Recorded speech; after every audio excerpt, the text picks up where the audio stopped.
face and start kicking ass, just like it said at the beginning of the program. Man of the hour, tower of power, too sweet to be sour. Sending your ass on the jabroni jet to the other side of the territory, brother. The Alabama Hammer. Nightmares on the best part of my day. The goods from the woods. Hot damn!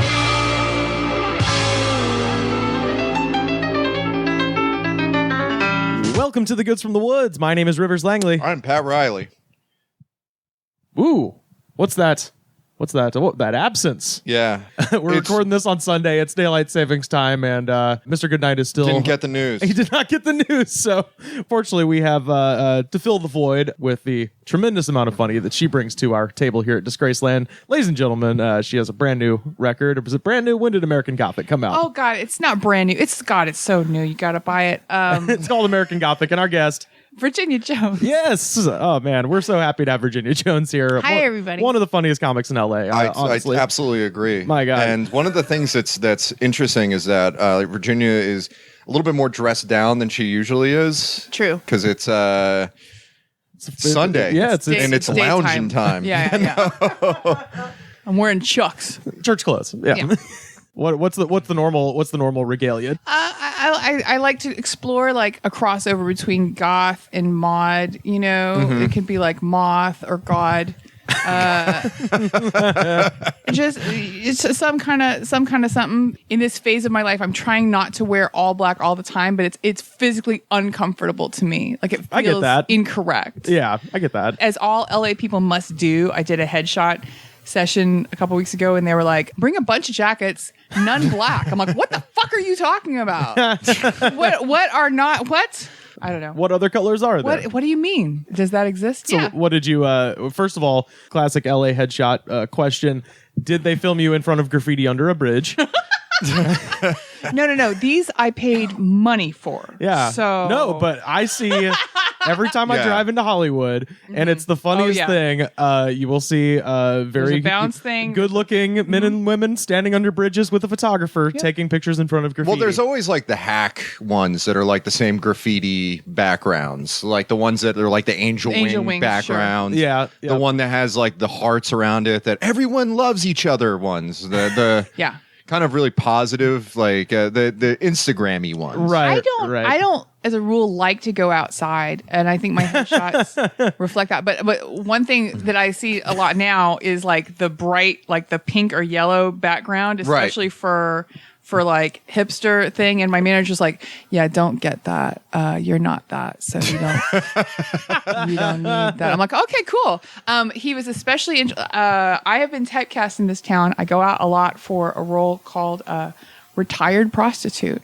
So yeah, I see you post that a lot on like the snapshots of the casting things. It's like looking just for again and again retired prostitute.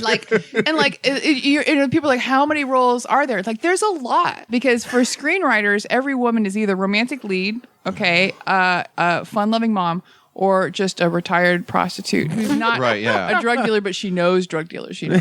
And so we definitely did that on like a dark, grimy background, like looking kind of mean. Right. Yeah. But like you've seen shit. Yeah. Like, I've and seen you're shit. in the area where shit occurs. Oh yeah, for sure. But then like I got an audition request, and I was like, it was late, and it was for like 2 days from then, and I'm looking at it, and my manager's like yelling at me to look at it, and I'm like, "Oh, it's another retired prostitute." But it was an active roster prostitute, everybody. Like it was a prostitute who was acting in a scene with Chris Pine. I'm like, okay, this old whore can get out of the. I can like get on the one more time. Yeah, totally. I can get excited for that. Okay. I mean, as long as you're not in retiree prostitute, like getting those roles, it's fine. Yeah, I'm more. They call me the hussy of Palm Village. I'm the most popular woman in Rancho Mirage.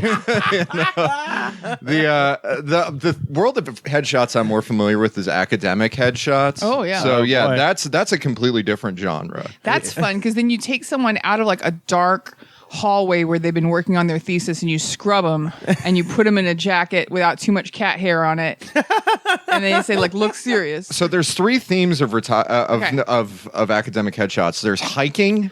the hiking one. Yeah. Which shows that you're like adventurous. I go outside. Yeah, there's the one where it's like you're on a street that looks a little bit ratty, and that means that you're like dangerous and that you're like kind of, my studies mean something, and then the third If you one, stay after class, we'll rap about socialism. exactly, and then the third one is in front of books. Yeah. Yeah, those are like the three. Those are the older people, right? I feel like all the book ones I've ever seen on like university websites are always the ones who are like 2 years from retirement. Well, at my max. listener to the show, Gabe Rossman, has one of those where it's just like this, like the books and stuff, but it's the least like glamorous book one. It's like I set up my webcam, I stood in front of a background. It just happened to be a bookcase. It's like a DMV camera. Exactly. Yeah. And then the people that do the passport photos are my favorite, where they're just like, well, I have this extra passport photo. This is my face. Yeah. Yep. This is my face in a Walgreens. Shout out to Passport Aram out there in Burbank, California. I have a human friend who is just re-entering the electronic dating scene, e-dating they call it, I think. Okay. What the kids call it. Yeah. And his pictures are garbage because he's a man and no one ever takes a picture of you. Like girls, like every evening out, every meal, every birthday party, it's well documented. Yeah. But men, you never get pictures taken. And like, so That's his why pictures, it's so hard for us to beat murder accusations. If I was just taking selfies every day, then you would know. Like if I disappear and they're looking for me and they post a photo of me on the news, it's either going to be one of me in a Halloween costume, or one from like 7 years ago when I don't have like gray hair or a beard. And people are like, "Oh my god, that fresh-faced youth," and your wife is going to be like, "Not really." They'll be like drawing on Salt and Pepper Beard, but exactly. They're going to use the spray on like airbrush tool and MS Paint. Like I'll look like I have like a Hollywood Hulk Hogan beard. But yeah, my friend, like, he has these pictures and they're garbage. Like, there's one where he's wearing a suit, but his like shoulder, like, he looks really awkward, and he like women have been giving him feedback, and he's like, "What? I mean, this is me." I'm like, "It's welcome to Hollywood, bitch. Like, you have to fucking pay it. Like, just give it a second. Just give it a moment. Just you have a friend, you have a phone. Like, have them come over and say, take pictures of me until you get something where I look like a person." Yeah, as a girl from way back, let me tell you, gotta get gussied up, man. If you want to get, You gotta put the meat on a nice display. Don't just slap it out there. Well, I was like, I don't know why I get the retired prostitute voice. well, I will say, I mean, it's the world's oldest profession. So you could play a retired prostitute from 2018. You could play one from pirate times, Rome, Egypt. Those are all the times. Well, right? my favorite. Those are all the times. Historical prostitutes. Very nice, Rivers. My favorite recent like headshot thing is I was watching Queer Eye, and they had the episode where Joe Galwa. Yeah. Shout out to Joe Galwa, Yeah. ATL, and his brother Paul with the delicious King's Barbecue. But it was like I was watching him getting the headshots, and he was being coached by Kamano or whatever his name is.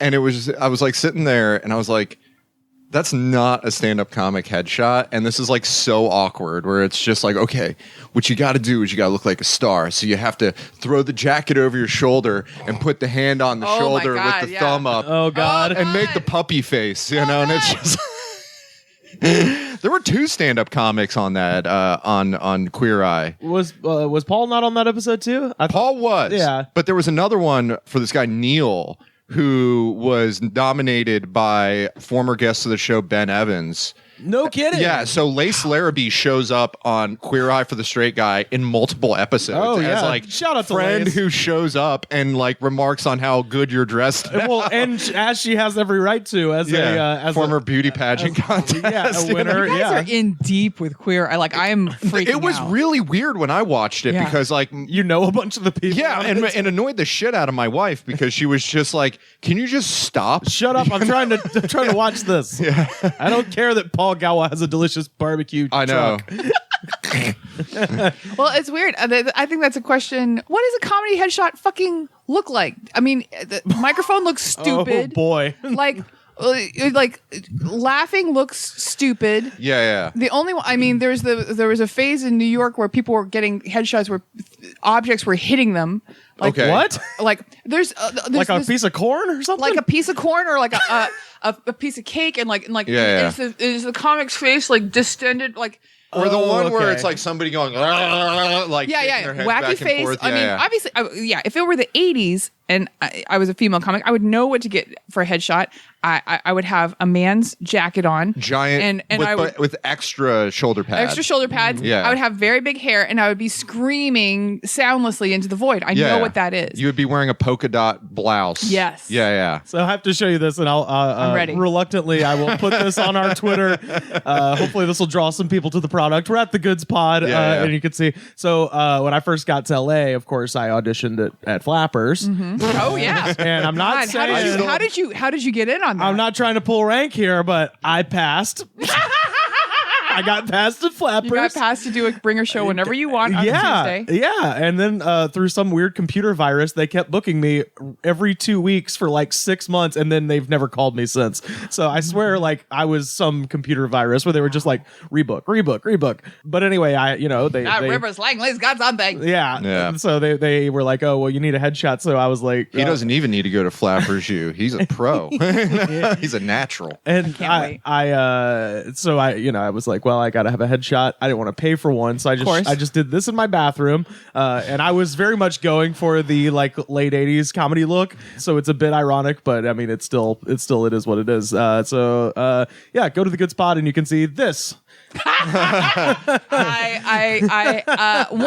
It's hilarious and not terrible, except for it is terrible. And Yeah. 2, I've seen that fucking thing. Oh, I know. I've seen Yeah. it. It's on the Flappers. I've Rivers seen it Langley. on at Flappers.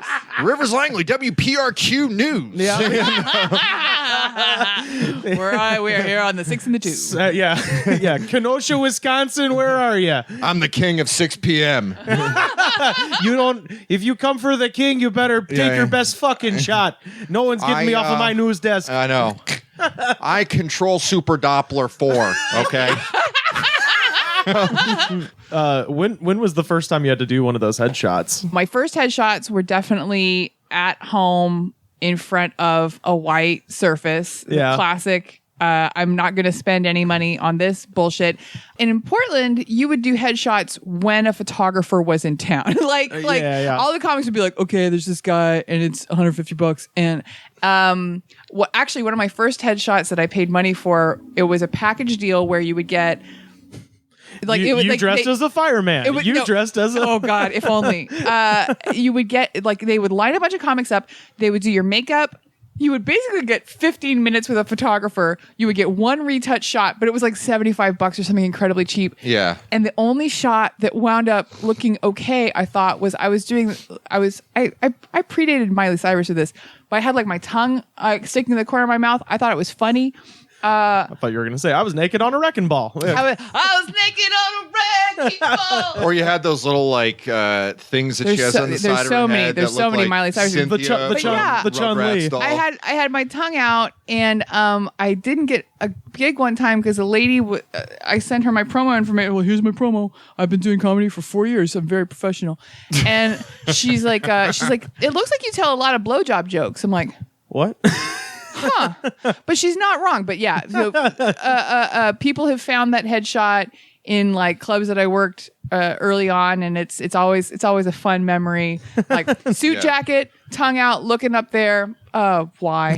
There's nothing better than going to like clubs where they haven't changed the headshots in like they're just in a the little couple of plastic decades. frames. Yeah, like the Comedy Store like back area where it's just like the keyboard. There's like one guy where it's just like he has the keytar. His name was like Rick Wright or something like that, and he has a keytar, but he's not like the keytar comic or anything like that. He just has the happens to have one. keytar, and I don't know if that's part of his act because I don't know who this guy is. No. But it's just like he started selling real estate 20 years ago. Yeah. But it's like, was the keytar part of the act, or was he just like, They just handed it to him like, ugh. I'm that cool. I got to show how cool I am in 1985. Yeah, it was so long ago he'd already completed a career, retired, and died since the last time he did stand up. The thing I always notice about that hallway is that they have the old 80s ones, and then Private like bathrooms. randomly, and then they randomly throw in the current ones. That's like it's just night and day. Yeah. because Right. like the old ones were like the white border with the text underneath and the name that says printed on it. Correct. Yeah, Yeah. and it's black and white, and then next to it is like some glossy, like super colored, super like. Yeah. Someone wearing like a plaid shirt for no reason. Yeah, exactly, exactly. It'll be Jeremiah Watkins, and then next to him is Bill Burr with a red afro. yeah. God.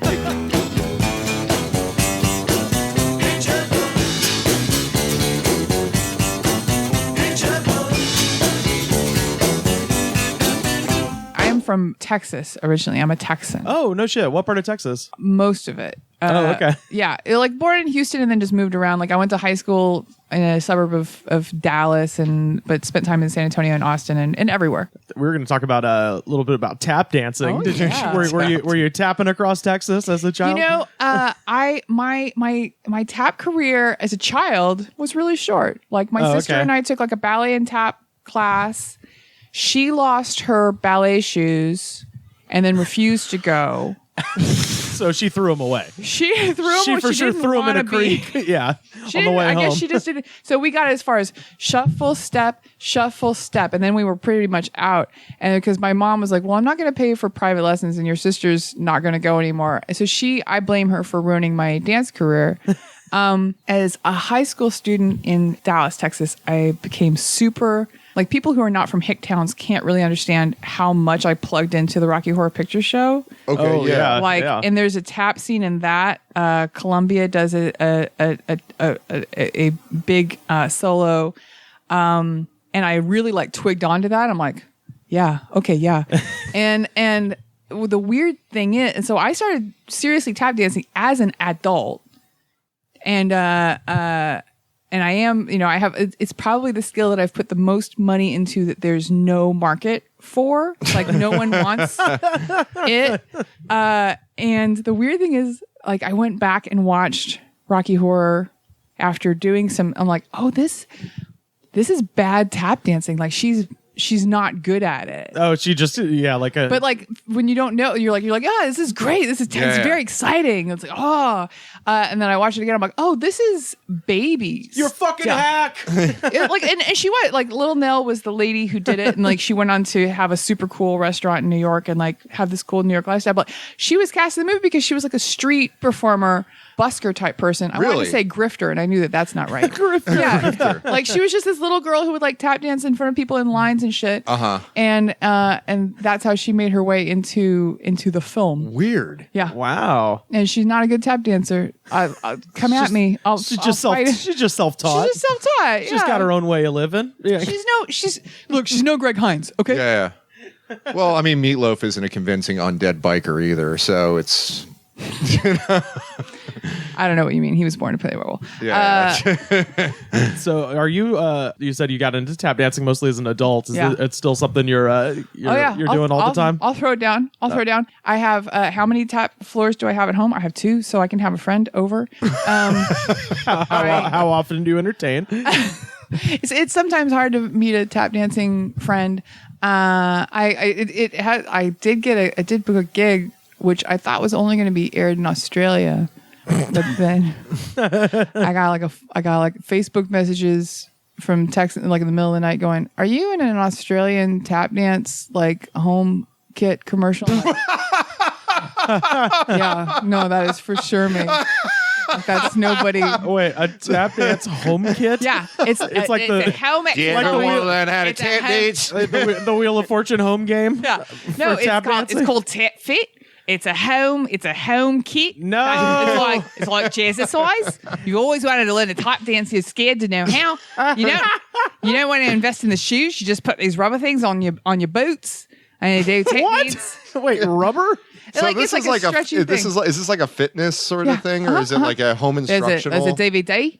There's a DVD. It's DDP yoga, but for tap dancing. But like, yeah, I imagine It's Al Jolson yoga. So like when I was It's fitness for people who live on the ground floor of their apartment. there was I remember, so I didn't know if it was like instructional, because I remember when I was a kid on like the Turner stations, they would always run these square dancing instructional video commercials where it would just be like, learn all the great line dancing steps, like the Texas two-step. Boots, and slap leather. and it Oh, I would remember this. Yeah, and it would go down and it would like, it was almost like the Time Life things where it's like just this list of just dances. If you don't know what it is, Electric it looks like slide. nonsense. Slap right? your wife. And it would just cut to like 4 people in some set somewhere doing like, line dancing, just 4 people. Yeah, But- don't act like I haven't done line dancing before. Okay, You're yeah. fucking Did you wrong. have to do it in PE class when you were growing Okay, up? where did you grow up? I grew up in Georgia. Okay, so did you guys do the Cotton Eye Joe? Yeah. I had no idea that this was not a national thing. I was in Portland and like there was a Cotton Eye Joe. I'm like, yeah, we could all do the Cotton Eye Joe. Everyone looked at me like I was fucking dumb. I'm like, do you guys didn't learn this? This is PE. Yeah. This is base. This is on the president's test, I think. Cotton Eye Joe. Yeah. Flexed arm hang, shuttle run, Cotton Eye Joe. But it was like Arnold was like the head of that. So I just imagine you have to do the Cotton Eye Joe. A joke that I started to write 2 years ago that never needs to go anywhere.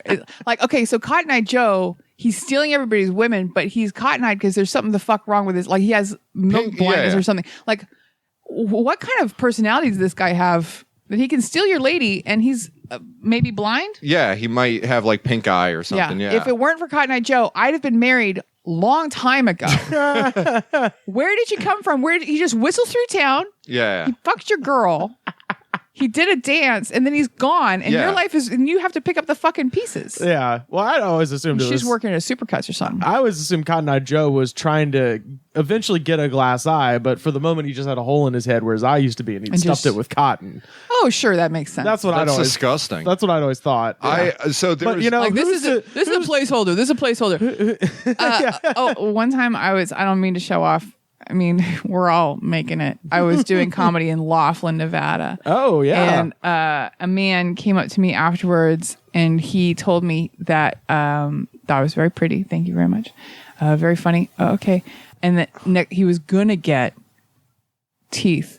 And I'm like, man, because he'd had some drug problems. And I'm like, man, you can't talk to me. You can't meet a lady and talk to her about the teeth you're gonna get. Right. Like, you can't like be looking for I'm gonna get an eye. Like you have to bring to me the teeth you have now. Well, the thing about Cotton Eye Joe and PE was that it took a wrinkle, because I remember when I was part of that kind of boundary generation where when we did Cotton Eye Joe, we had the year where it was like the record of the old, and then the next year it transitioned into that like the Cotton Rednecks Eye, version? the Cotton Eye Joe like rednecks. Really weird. The really weird. Yeah, they were Swedish. That's what it was. Swedish like, remix. Yeah, where I just imagined that they were some like they were like Chumbawamba or something like that. Like they were like a crass cover band essentially, and they were like, well, we got to pay the rent. Let's do a dance record, and they don't know what it's like a Cotton Eye Joe, and that's like, well, just do that. Yeah, and then everybody ignores their anarcho punk catalog. You know? Do the rednecks have an anarcho punk catalog? Probably. We don't know about? Yeah. Undoubtedly, they were probably I mean, like they were Sweden's probably not like that big. They probably ran for office. Yeah, they're all Congress. Hello, I'm Senator Rednecks. They don't respect our krautrock heritage. We did lots of we worked with Connie Plank once. And Speaking of Scandinavian one-hit wonders, as we are, a lot of people don't realize, like, everybody in the Barbie Girl song by Aqua, they're all comics. Like, really? Yeah, they're all like so very funny Swedish. I thought you were about to say they're all dead. They're all dead. Feel old yet, 90s kids? Aqua's dead. The weird bald guy, dead.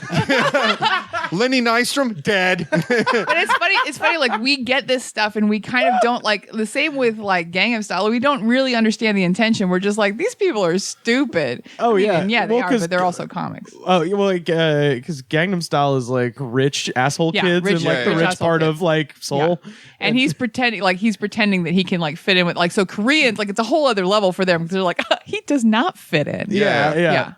this guy's an idiot. He looks North Korean. Yeah. No, he's fat. You guys were talking about square dancing and line dancing, and I worked at I think I might have mentioned this, but I worked at a community arts center answering the phones after 5 p.m. every day, and they would have line dancing and square dancing going on in the adjacent room, and I would just be live tweeting whatever the guy was saying. Because they have the guy who sings the moves and stuff, and this is one, and I'll retweet. Isn't he a this barker? At the Goods Pod. This is a tweet from October 7th, 2010. I think Like the beginning of Twitter. Jesus, This is somebody's the a first Smithsonian mover. now. I think the square dance instructor just sang, "Now swing that gypsy woman in a big old circle while I try and get excited over you." Sure. Yeah. Swing that gypsy woman. Well, no, he was like, "Now swing that gypsy woman in a big old circle while I try and get excited over you," like that kind of shit. And then it's just the, and then It's a good thing that her dancing shoes don't run on gasoline. She could drive Texas in one night. The way she feels that beat.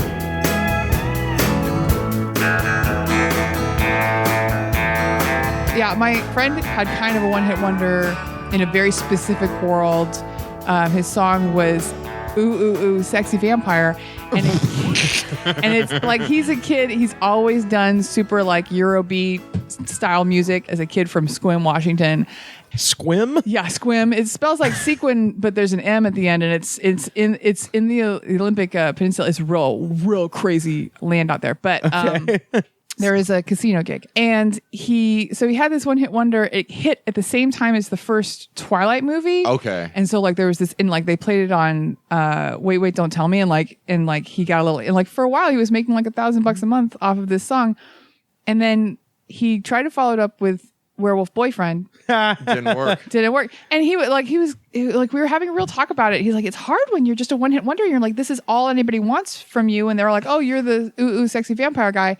But I'm like, a lot of people don't get that. So shut your bitch mouth. Yeah. A lot of people would love to have sexy vampire. Chubby Checker just went off the twist for years. He's doing casino gigs to this day. Yeah. He's one of the kings of Branson, Missouri, just based on Trivia that. fact. Named after a woman named him, like his manager, like some lady named him after Fats Domino. She's like, oh, you're like a cheap Chubby Fats Domino, like a chubby checker. Like his name is a joke. Yeah. But it's his whole career. But yeah, no, the one, because I watched the movie Lady Bird, and I think at one point they played like Marcy Playground's Sex and Candy or something. I'm like, songs like that don't exist anymore. Where it's like, I hate that song. But I know every line, lyric to it, because it's like you couldn't get away. Oh, it was Everything Sucks. That's what I was watching. The show on Netflix, Everything Sucks, where they had that and that. God, what was the song that was on there that I knew every lyric to? It was every song of that era, like that Breakfast at Tiffany's song that just is the worst song of all time. Deep Blue Something, Denton, Texas. They used to be a Bowie cover band. They were like called Leper Messiah or something like that. Yeah. Yeah. I know that. I went to school with those guys. Really? Yeah. I'm sorry for denigrating. No. Classmates. It's a shit song. It's bullshit. It's terrible. It's terrible. I just find it very funny that they were in a band called Leper Messiah. Or I saw. The Verve Pipe. Oh, yeah. Freshman. People get confused between the Verve and the Verve Pipe. Completely one is very different good. yeah. One is very bad. Yeah. Very similar. Also, with the death of old school radio, you have the death of regional variances in music. And so like one thing I learned when I moved out here was Californians like Oingo Boingo to a degree that I will, and I love Oingo Boingo. Right, yeah. They're great. I love Forbidden Zone. I love Danny Elfman. I love Tim Burton. I mean, look at me. I love fucking Tim Burton movies. Sure. You get it. Yeah. But yeah, the level of fanship that I found in California, like the rest of the country doesn't understand. Just like people on the East Coast love Billy Joel in a way that nobody really gets. They're like, oh, okay. I still don't get it, but yeah. But yeah. I'm a Joel head. I don't care. Yeah, the other bit. What I like about you is that you're proud. You just hold your head up and you're like, you know what? I like this and I don't apologize. And that's exactly how the fuck it should be. Yeah, because it's one of those things where. But I also wasn't tortured with it regionally because I grew up in the South. So to me, finding Billy Joel was you know, it was a bit of a revelation. I was like, oh, this guy's great. And then you talk to people who grew up in New York and Boston, and they're just like, they heard it all the time. It's like Southern Cal, like people from Southern California and Social Distortion. Right. Like Social D is essentially like SoCal Bon Jovi, where it's just like regionally, that sort of thing, where it's like people from Southern California either really super embrace it or they're like, wow, this is terrible and I don't ever want to hear it again because I was inundated with this, because it is kind of... I'm turning that quote into a meme, Pat. That's great. Social D is SoCal Bon Jovi. And I like Social D, but like... Things I can't enjoy because I'm from Texas. Elvis Presley, don't like it. Cowboy hats, I don't think they're ironic or hilarious. There's a lot of trauma. Yeah. That's fair. I'm triggered. But it's weird. Growing up, there was a band just out of Houston, Texas. I'm going to tell you guys about a band you don't know, but that was like called the Judies, and they were super new wave and super minimal. They were a 3-piece because they used to have... They had a guitarist who died in a car crash, and they're like, well, we're just not going to have, we're going to be keys, we're going to be bass, drums, and vocal, and that's it. And their most famous song, famous in air quotes, is Guyana Punch about Jim Jones. But I had, like, growing up as a weirdo in Texas, which had its own problems and strengths, I had no idea that they weren't the Violent Femmes. Like, I thought that they were just as popular. I'm like, I moved out to the West Coast. I'm like, and of course the Judies, and everybody's like, what the fuck are you talking about? Who are the Judies? Yeah, the Judies. Yeah, there was a band in Atlanta called the Judies that was like later. That weird. Yeah, and I just when you said it, I was like, oh yeah, they're from Atlanta. Yeah, their lead singer, like the lead singer's in jail because he like shot a woman up with too much heroin, you know. And God, who hasn't? And then tried to play out the scene from Pulp Fiction to revive her, you know. It's just like, and now Warren's in jail for 25 years. Jesus. I was just listening to an old thing about Lou Reed at a party, and his girlfriend overdosed, and the person who hosted the party just said, take her out to the meatpacking district and leave her, and like in the morning she'll just look like another hit and run. Like, oh God, just do this. Just do this. So Lou Talica wasn't the worst thing he did. Yeah. My little sister went to NYU, and she's very fancy. And Lou Reed and Laurie Anderson were like the visiting professors to her program. And I like Lou Reed, but that would be annoying, I think. Well, was she in like so Tish, jealous. or was she in like Gallatin or something like that? And Laurie Anderson, I love probably more than Lou, but I think she's incredibly funny and very specific. But yeah, I was so jealous, and I was asking my sister, like, she was like, yeah, they decided on one of my classes. I'm like, oh my God, what was it like? What was that like? What was it like meeting Lou? What was it like? And she goes, he wasn't that nice. Yeah. I'm like, why the fuck would he be nice? What the fuck are you talking about? Like, he wrote Walk on the Wild Side. Like, he was a Velvet Underground. Like, why would he be nice to you? Yeah. You are. Yeah, is Sister Ray the creation of somebody who's nice? It's like a relentlessly annoying 20-minute song about, you know, somebody overdosing on heroin and, you know, a bunch of transvestites and a bunch of sailors just having a party. And all he cares about is the carpet, you know, getting messed up. Yep. That's real, man. You can't fuck up the carpet. You can't fuck up the carpet. But when they sucking on a ding but you know, in our careers, if we're feeling bad, we can say to ourselves, well, maybe it's impossible to be really truly great and be a nice person. So that's what I'm going to take home with me. I'm like, you know what? I've sold hundreds of copies of my record. Hundreds. That's great. Dozens. What was the band? There was one band in Atlanta that was hideous. That was like the local Driving and Crying. Oh yeah. That was like the local like radio classic rock staple. That it's like you didn't hear that anywhere else, and it's just like, this is not good. I love Driving and Crying. Really? And I got to eat barbecue with those guys this time last year. I don't want to denigrate everything you like. No, it's fine. They just strike me as like essentially if like Hootie and the Blowfish stayed regional. Yeah. They rock harder than Hootie, I know. man. Fly Me Courageous, man. That's a good song. Yeah, Hootie made it okay for a black guy to be a bro. I mean, that was important. Hootie proves that South Carolina just makes everybody mediocre, regardless of skin color, race, creed, gender. He could be the Blowfish. I mean, there was a guy called the Blowfish. Like that's how they got their name. Where they were playing in a bar and they like had a bunch of names.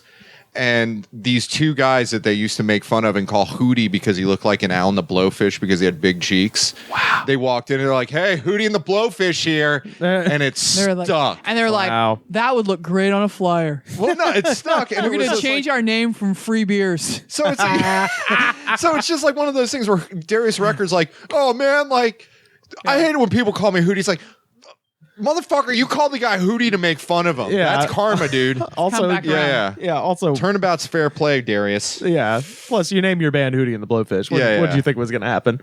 I guess they didn't think they were going to be it's famous, right? Who knew? The Goo Goo Dolls. It's just like Johnny Resnick was like, yeah, we're just going to be a bunch of drunk guys in Baltimore pretending we're the replacements. So there's no fine. repercussions, right? Just call it whatever. Yeah. I remember seeing an interview on MTV News with Shirley Manson from Garbage, and I was probably 6 or 7, so I didn't get that this was a joke. But the guy was interviewing her and they're like, how did you guys come up with the name Garbage? And she goes, oh, well, Hootie and the Blowfish was taken. And it's a funny joke, but because as a kid, you were like, that's too bad. No, literally as a kid, I thought there was like a place that gave your band a name. And they wanted Hootie and the Blowfish, so I was telling all my friends, I was like, yeah, they wanted to be called Hootie and the Blowfish. Like I was telling all my friends, I was like, did you know Garbage wanted to be Hootie and the Blowfish, but now they're Garbage? At least nobody. I wonder if anybody ever called Shirley Manson Garbage. Or like, so you're garbage, right? You're the garbage lady. You're garbage, right? Your name's Garbage, right? Garbage is a name that really it's sad that it's already taken because I like Garbage a lot, but now in 2018. This is the perfect time to have a band called Garbage because it's come back into prominence just as a word, Oh, to be a one-hit wonder, that would be so superb. Oh, only for 15 minutes or so, in and out, nobody gets hurt. In and out, and nobody gets hurt. Whole bands have built their empires based on ideas that David Bowie picked up, turned around, and put back down. Marilyn Manson, looking at you, like, oh, I want to be like a weird androgyne robot thing. Oh, okay, yeah. No one's ever done that. Alien guy. Oh, okay. Yeah, cool. I want to have like one eye with the big people and one eye with the little people. Oh, okay, cool. But maybe that's what it is to be a genius, to be constantly stolen from. Well, no, I mean, we were talking, like, we mentioned downstairs, like, Throbbing Gristle. Yeah. That's, like, the most relentlessly, like, inaccessible band name that I could possibly, like, just, it's not pleasant. Yeah. But, Throbbing Gristle have been part of my vernacular for so fucking long. I've disconnected from how, like, Butthole Surfers. Yeah. Like, I forget that it's got butthole. Yeah. The surfers, butthole surfers. Yeah. They're great. Have you listened to Throbbing Gristle before? You guys are here on a historic day. This is the first time I've ever heard of them. So, I mean, they were. Do you want to take this, Virginia? Pat, I'm excited to hear what you'll say about it. So they were a bunch of artists. What should I put on to make fun of? Persuasion? Okay. Or Discipline. I think Discipline's probably all right. I already love Discipline that. Manchester, probably. Well, and then your Genesis Peorage came out of that. Yeah. Now I do love Genesis. Well, this is Genesis Peorage. Well, Genesis is that like Abacab? No, it is Abacab. He was the drummer, and he became the lead singer. Yeah, I even like the early shit, like Lamb Lies Down on Broadway. Yeah, fuck yeah. This is Throbbing Gristle. This is Hamburger Lady. Their guitarist is a woman named Cozy Fanny Tutti, who became a porn star. As an artistic statement. As an experiment. Yeah. So she would be in these like stag films where she'd be like, having sex, and then- it was like an artistic sort of thing. Well, Genesis Peorage It's like a futuristic lawnmower cranking up. later. Well, I mean, but like, think about hearing this before you knew everything you know about dance music. Like, think about electronic music before there was Kraftwerk, when there was no electronic music. Like everything else that is based on this, Yeah. you have to like pull out of your mind. Because they were around at the same time as Kraftwerk, basically. Like, Genesis Peorage did a cool art project where he and his girlfriend, Briar Peorage, they wanted to become one person. They each got operations to be more. Do you guys like roll around in your car listening to this shit? Yeah. Yes, on drugs. Why are you asking? I do it sober. You're very brave. But later, probably the weirdest thing that came out of Throbbing Gristle was Genesis had a song about Are You Free? Are You Really Free? About the director.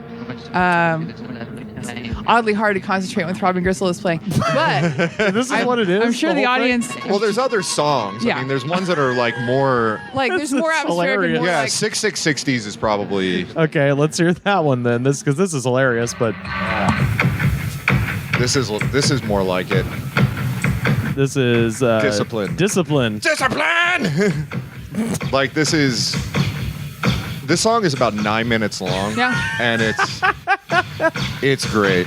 But yeah, no, Throbbing Gristle's great because it's like Genesis Peorage has like breast implants. she kind of looks like a sexed up soccer mom. It's Yeah, a yeah. real specific. Oh, like a but also she retired prostitute. Also, she has gold capped teeth Uh-huh. Oh. because of an incident where Genesis was hanging out with Love and Rockets while they were recording and just hanging out in the studio. A fire started in the studio, and then so Genesis like jumped out a window and like broke his arm, like was harmed, like sued the record company. Yeah. And Love and Rockets were on, maybe they were on Sire. They were on a big company at the time. Yeah, probably. And he's like, and I took that money and I got gold teeth.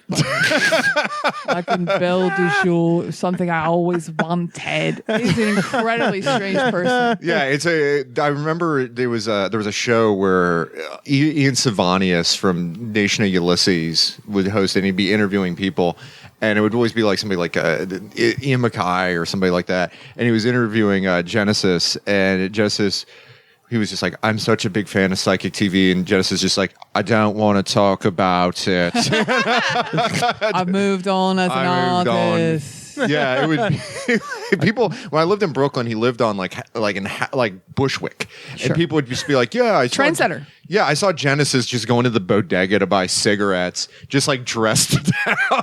And I'm sorry. Whenever you keep saying that, I'm just picturing the band Genesis doing the "I Can't Dance" dance to the store to get Yeah. cigarettes. For sure. yeah, Genesis Peorage. Like originally, Genesis Peorage. This is the lead singer of the band. Yeah. Okay. Yeah. And Genesis would when before Genesis was going through the transition, Genesis looked tough as hell. Yeah. Like he had bags under his eyes and just looked like he was tiny, and he looked like he could just beat the shit out of anyone. And he weighed like 120 pounds. Yeah. He looked cagey. Yeah. And it was a very interesting because it was Jump in your asshole and choose way out. yeah, exactly. Because the band was him, a former porn star, a guy with like a Beatles haircut. Chris? Yeah, and then and another guy who just looked like a dude. Like it was just a guy who was like a dude. Around. Yeah. Yeah. It was a very weird, and like their most famous album, 20 Jazz Funk Greats. It looks like an album that would be a 20 Jazz Funk Greats like And, band. it's incorrect. It's a joke. It's a joke, It's a built-in joke. and it's the front of it was taken at Beachy Head, which is like the suicide spot of Britain. So it's Okay. like this weird inside joke. And there's a car in the background where it's just like it's obvious that it's just like, oh yeah, they're standing in front of somebody who, had just committed suicide, and it's silly. Oh, so they're like the original Logan Paul. Kind of, yeah. Except I don't think there is somebody actually. Right. Oh, okay. Yeah. Okay. Yeah, there's no body. It's right. nothing like that. But yeah, no, it's But they do good call their times. fans the Low Gang. Yeah, no, I went to a Psychic TV concert a couple years ago, and like there was like this dreadlock white girl, and she was like, Genesis, you made me, like you made me what I am. And he goes, don't make me take responsibility for you. Like that's Genesis. Like he has a level of assholeness, like constant. Marky Smith, Yes. or bless. John Lydon, where it's just like these, like it's that class of British lead singers that are just like, this person is not going to treat you nicely. So just don't even like approach them whatsoever. Or if you do, it's almost like you're approaching Don Rickles in a way. Like, it's like, like there, when Marky Smith died, there's somebody that wrote a thing on Facebook where they had a post where they like saw the Fall play and bought Marky Smith after the show a pint, and he was like, hey, I bought you a pint. And he's like, oh, thank you very much. And the guy was like standing there to like talk to him, and Marky Smith just looked at him and he's like, you can fucking go now, all right?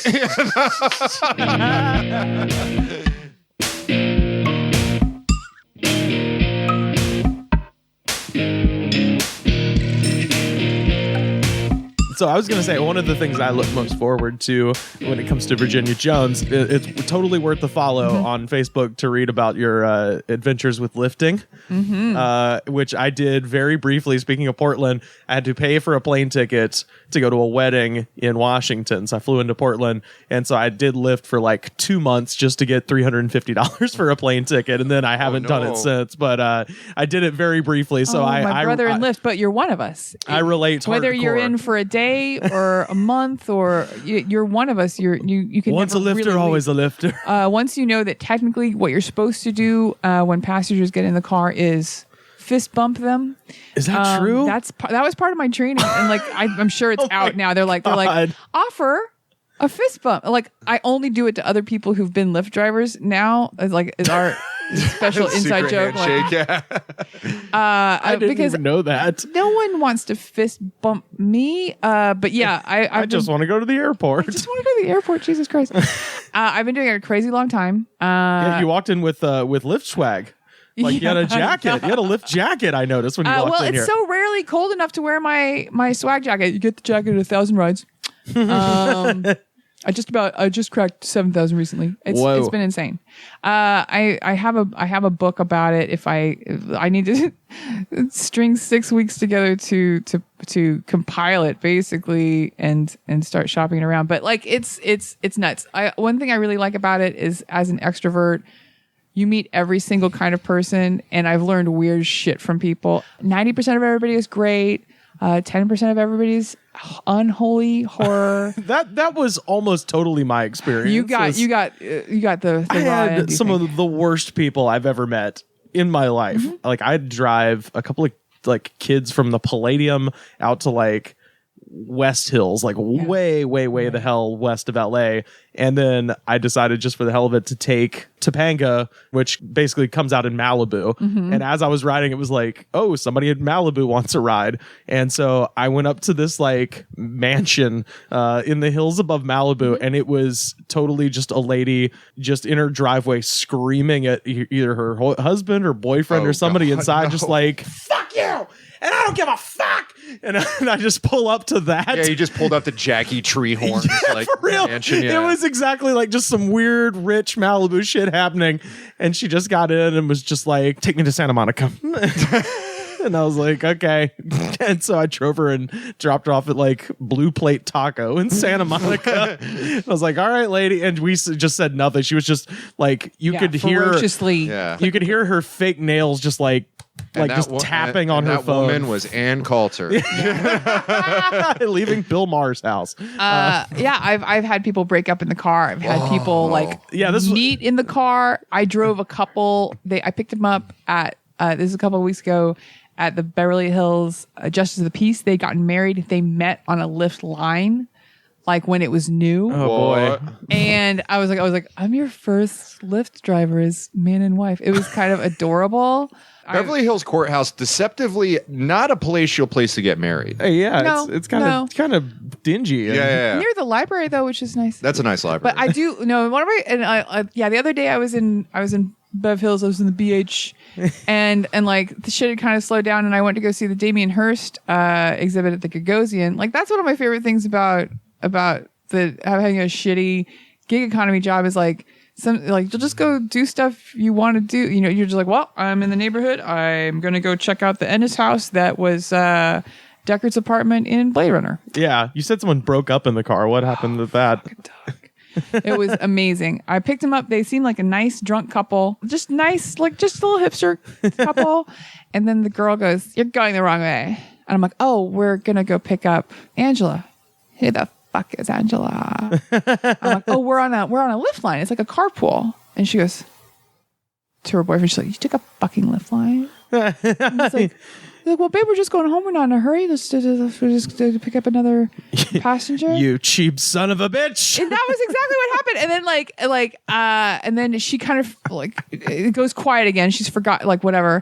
And she's like, "Why are you going this way?" I'm like, "We're going to pick up Angela." She's like, "Who the fuck is Angela?" She sounds like a cunt. And her boyfriend's like, "Honey, don't say cunt." And she was just a fucking blazing nightmare.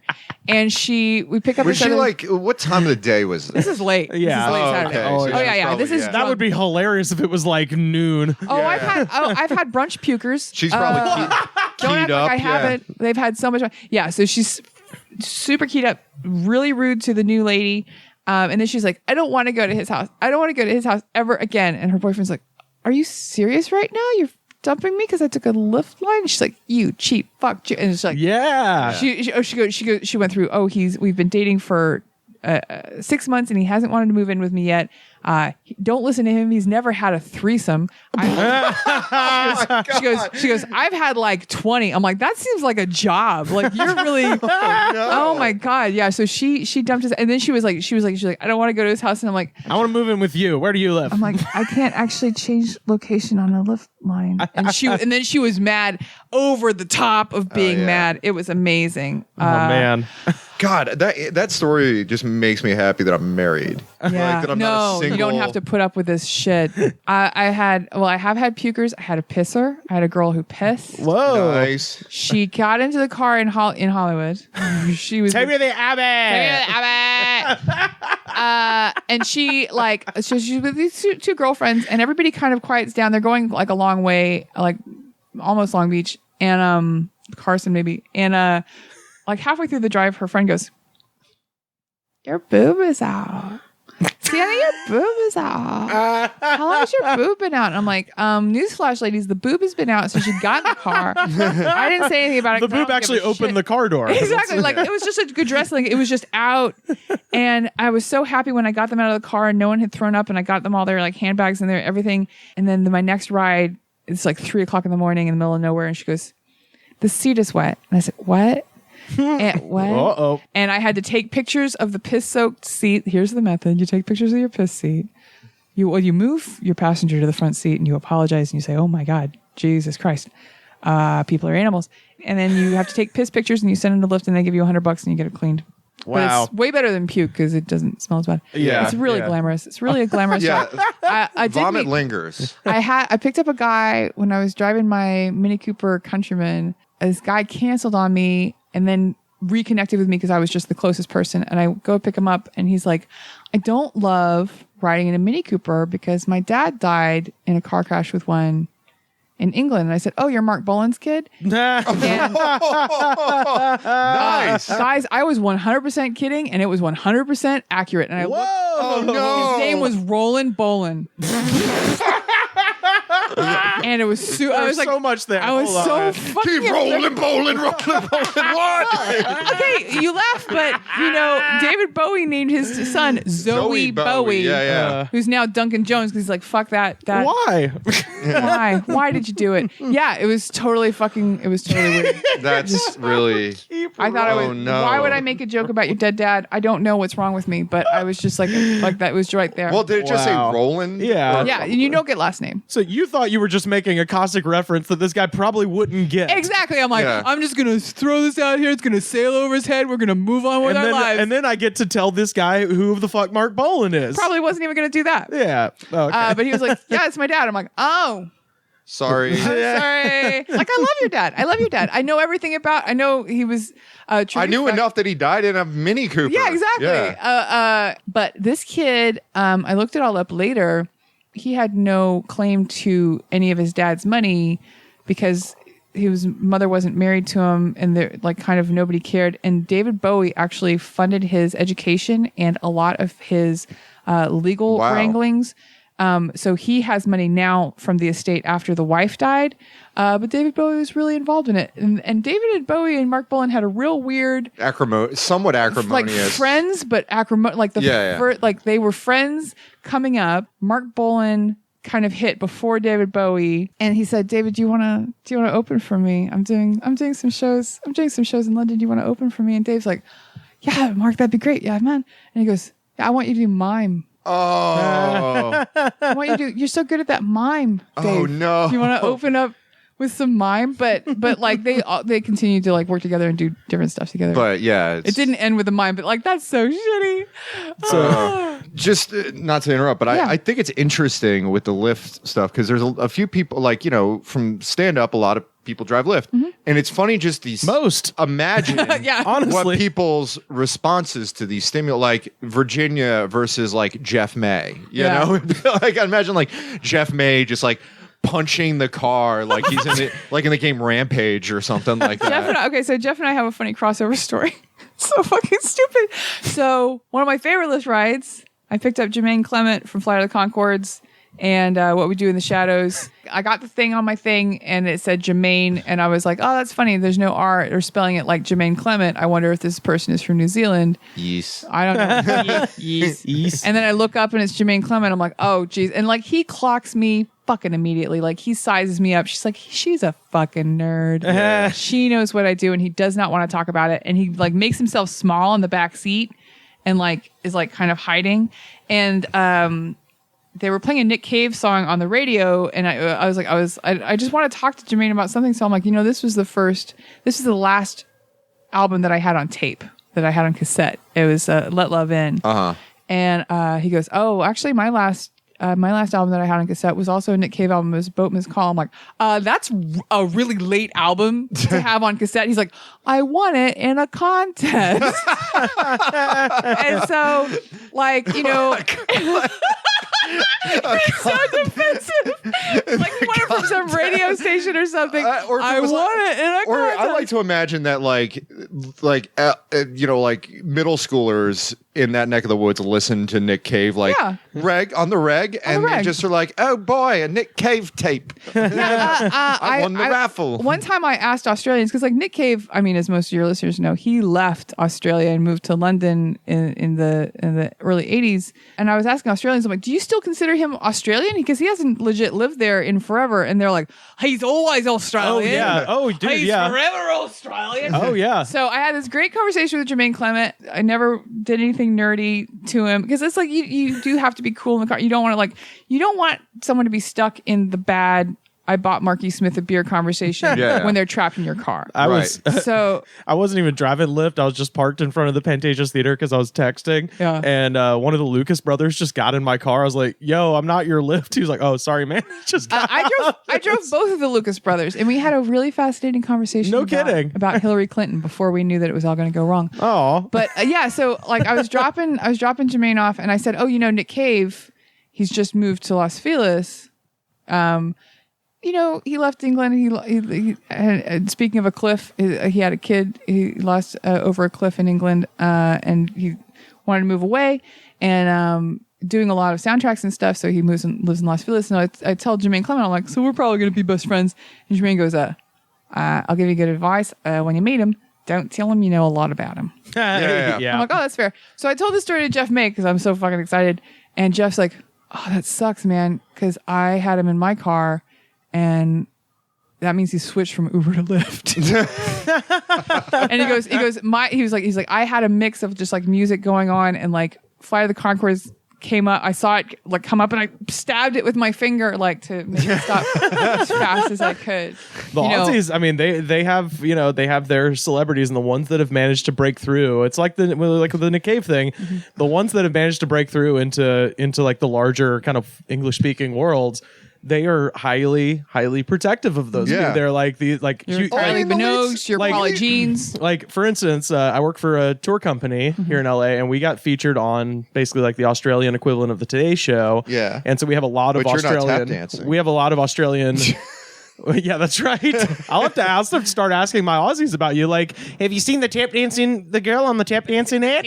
They're sisters. The tip Yes. feet. But the whole reason that we were on this TV show in the first place, it was the year that Hugh Jackman hosted the Oscars. And so their version of the Today Show sent reporters to LA for an entire week leading up to Hugh Jackman Wow. hosting the Oscars. And we're like, good. and every day had like a different thing about this is Hugh Jackman's LA. And that was how they framed it. And so like they would like, this is reportedly Hugh's favorite restaurant and shit like that. And it's amazing how meaningful. room where he gets his steroids. Actually, I had a weird. There's a tragedy in New Zealand. I think it was like a bus crash or something. But like, so the New Zealand accent, because I only know it from Flight of the Conchords.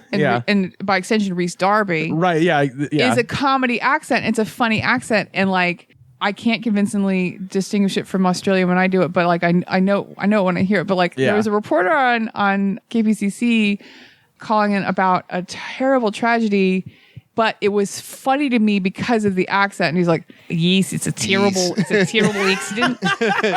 Over 20 people were killed. Oh, it's that. Well, it's like We're contacting the family."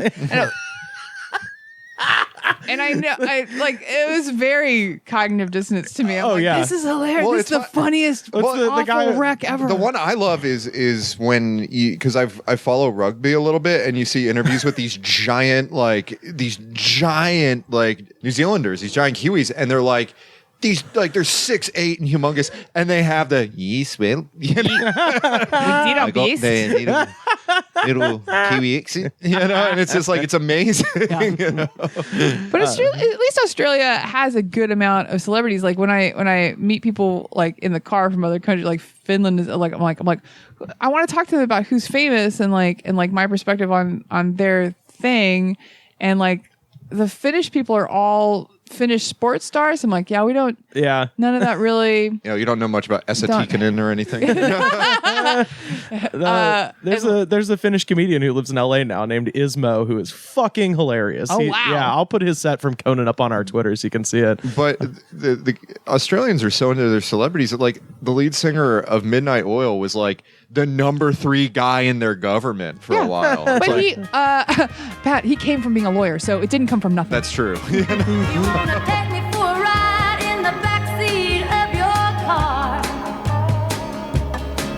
You wanna give me a lift, but this old gal ain't going that far. You wanna give me a lift, but this old gal ain't going that far. Virginia, tell us about your record and where people can find you on the internet. You know, my record is it's actually called Gothic American, which is how I identify. And it's on Spotify and all the things. And you can find me at virginiajones.social. Because the real website is at Bedinia, which no one can say or understand. Jackie Cation just roasted me for it. And her was just like, Bedinia, what is this? I'm like, it's if a child was saying Virginia Jones. And I did it in 2006, and it's done. It's done. Every conversation ends in this sad moment. But yeah, be my friend. Check it out. VirginiaJones.social. Yeah. And if Virginia's coming to your town or Go. If you're in LA, Buy the and you damn get record. lucky on your damn Lyft line. Yeah. Record. Try to be on my Lyft line. Yeah. Guys, what a pleasure. Yeah, thank you so much for being here. You can find us on Facebook, facebook.com/thegoodspod. We're on Twitter @thegoodspod. Every episode ever, youtube.com/thegoodspod as well. We put up clips there every week from past episodes. We just put up the thing about the guy who got buried on his motorcycle as a clip with our friend Kevin Macias. And Pat, what should the folks do when they get to iTunes? Rate, review, subscribe, spread the word, and it shows the attitude of gratitude. And if you don't have the attitude of gratitude, daddy, fuck you. And we'll see you next week.